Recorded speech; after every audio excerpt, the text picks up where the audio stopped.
అందరికీ నమస్తే. జోగి రమేష్ ఎంత పెద్ద వెదవో, ఆయన చేసిన అరాచకాలు ఎలాంటివో ఆంధ్రప్రదేశ్ రాష్ట్ర ప్రజలందరూ చూశారు. ఈ రోజు వాళ్ళ సతీమణి గారు వచ్చి ఆయన గురించి అమాయకంగా అంటూ ఉన్నారు.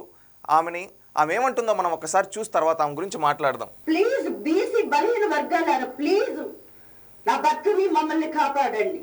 ప్లీజ్ ప్లీజ్ ప్లీజ్ మిమ్మల్ని వేడుకుంటున్నాను. చూడండి వారి అరాచక పాలన చూడండి. మనుషులు అన్నది మర్చిపోయి రాక్షసంగా ప్రవర్తిస్తున్నారు, రాక్షస పరిపాలన సాగిస్తున్నారు.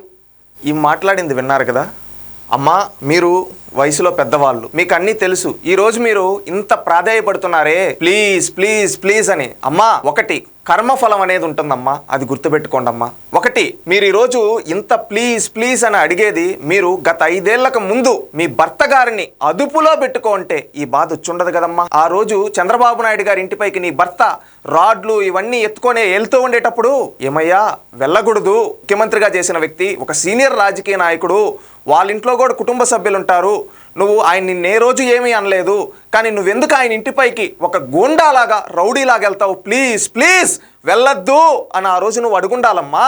ఆ రోజు ఆపునుంటే ఈ రోజు వచ్చుండదు కదమ్మా. సభలో ఎట్లా పడితే నోరు దేవుడు అందరికి ఇస్తాడు, నాలుగుకి నరం ఉండదు. అట్లని నోటికేదొస్తే అది పచ్చి బూతులు ఆ రోజు చాలా పెద్ద పెద్ద పదాలు వాడాడు. ఎవరు? మీ భర్త.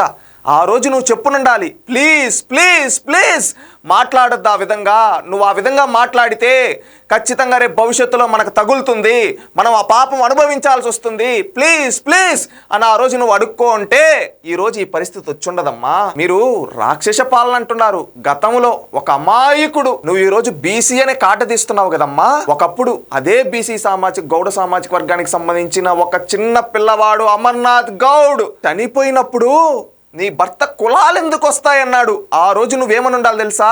మన కులం వాడయ్యా, అక్కడ చంపేశారు, చంపినోడు రెడ్ అంట, నువ్వు జగన్మోహన్ రెడ్డి దగ్గరికి వెళ్ళి అతనికి శిక్ష పడే విధంగా చెయ్యి, మన కులం వాడికి న్యాయం చెయ్యి అని ఆ రోజు నువ్వు ప్లీజ్ ప్లీజ్ అని అడుగునుంటే బాగుంటుందమ్మా.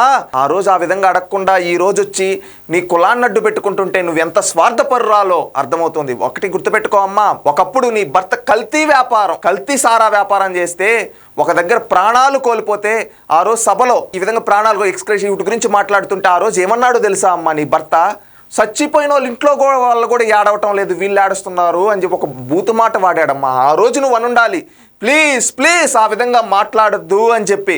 అదేవిధంగా సభలో పవన్ కళ్యాణ్ గారి గురించి, అదేవిధంగా లోకేష్ గారి గురించి, చంద్రబాబు నాయుడు గారి గురించి నోటికి ఏది వస్తే అది, నోటికి అద్దు అదుపు లేదు కదా, ఏది పడితే అది మాట్లాడేటప్పుడు ప్లీజ్ ప్లీజ్ మాట్లాడద్దు అని ఆ రోజు నువ్వు అడుగుండాలమ్మా.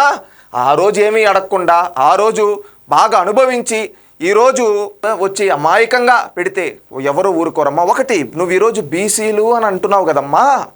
జగన్మోహన్ రెడ్డి గారి హయాంలో 2019 నుంచి 24 వరకు ఎంతో మంది బీసీలు, పేద బీసీలు, మధ్యతరగతి బీసీలు ఒక దమనకాండకు గురవుతుంటే ఆ రోజు నువ్వు ఒక బీసీగా ఉండి, నువ్వు ఒక శాసనసభ్యుడిగా ఉండి, ఒక మంత్రిగా ఉండి కనీసం ఆ రోజు బీసీల పైన దాడులను ఖండించలేదే ముఖ్యమంత్రి దగ్గర అని నువ్వు ఆ రోజు ప్లీజ్ ప్లీజ్ అని బాధపడి ఉండాలమ్మా.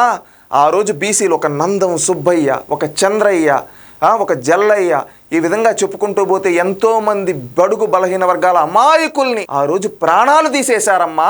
మీ జగన్మోహన్ రెడ్డి గారు ఉండేప్పుడు రాక్షస పాలనలో ఆ రోజు ఒక బీసీగా నువ్వు ఎదిరించునుంటే ఈ రోజు నీకు ఆ రోజు పదవులు అనుభవించి బీసీలని దగ్గరకు కూడా రానియకుండా బీసీ చావుల గురించి వ్యంగ్యంగా మాట్లాడి బీసీలని తక్కువ చేసి మాట్లాడి ఆ రోజు అహంకారపూర్వితంగా ఆ రోజుండి ఈ రోజు మీరు చేసిన తప్పులకి, మీరు చేసిన కల్తీ సారా వ్యాపారం వల్ల ఎంతో మంది ప్రాణాలకు, అలాంటి వాళ్ళ ప్రాణాలు ఉసురు తగిలి ఈ రోజు మీ పైన కేసులు పెడితే నోరు అడ్డు అదుపు లేకుండా మాట్లాడితే ఇలాంటి సంఘ విద్రోహ శక్తులు, రెచ్చగొట్టే వ్యాఖ్యలు, సమాజంలో హేయమైన చర్య అని నీ పైన చట్టబద్ధంగా కేసులు పెడితే ఈ రోజు నువ్వు కులాన్ని తీసుకొని వస్తున్నావంటే మీరెంత దిగజారిపోయి ఉన్నారో ఈ రోజు రాష్ట్రంలో ఉండే ప్రతి ఒక్కరు ఆలోచిస్తున్నారమ్మా. అమ్మా, దయచేసి ఇంకొకసారి ఇలాంటి సెంటిమెంట్ డ్రామాలు ఆడొద్దని మీకు దండం పెట్టి అడుగుతున్నామమ్మా. ఎందుకంటే ఆ రోజు ఎంతో మంది, వేల మంది బీసీలు ప్రాణాలు కోల్పోయినప్పుడు, దాడులు జరిగినప్పుడు మీరు ఖండించునుంటే మీరు కనీసం చీమ గుట్టినట్టు లేకుండా వ్యంగ్యంగా మాట్లాడారే, ఆ ఉసిరే ఈరోజు తగిలింది. అందుకే ఏ చోటి కర్మ ఆ చోటే అంటారమ్మా.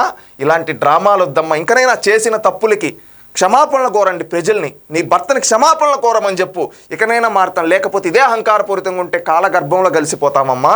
తెలుసుకోండమ్మా.